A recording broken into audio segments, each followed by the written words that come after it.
Hello সবাইকে, আমি Ritu. Welcome to my video. কেমন আছো সবাই? অনেকদিন কোনো কাজের ভিডিও তোমাদের সঙ্গে শেয়ার করা হয়নি, তাই ভাবলাম একটু শেয়ার করা যাক।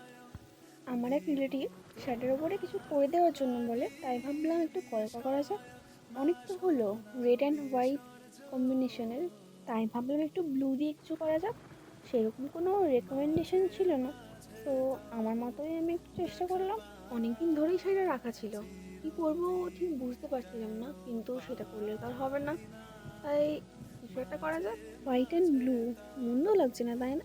সামনে থেকে তো দারুণ লাগছে, যদিও এখানে একটু কালারটা ফেড হয়ে গেছে। আর আঁচলের মাঝখানের আলপনাটা এটা স্কাই ব্লু দিয়ে করা। এর আগেও একটা শাড়িতে কলকা করেছিলাম, সেটা একটু হেভি ওয়ার্কের ছিল, সেটা করতে বেশ কিছুদিন সময় লাগে। আর এটা মাত্র দুদিনেই কমপ্লিট হয়ে গেছে। শাড়িটা ভীষণ সফট ছিল। যেহেতু পুজোর আর বেশি দিন বাকি নেই, হাতে গোনা মাত্র কয়েকটা দিন, তো যারা চাইছো পাঞ্জাবি ড্রেস কিংবা শাড়ি অর্ডার করবে, প্লিজ একটু হাতে সময় নিয়ে আমায় জানিও। আর পুরো শাড়ির কলকাটা কেমন লাগলো অবশ্যই জানিও। আর যদি ভালো লাগে একটা লাইক আর একটু শেয়ার করে দিও। Thanks for watching. বাই।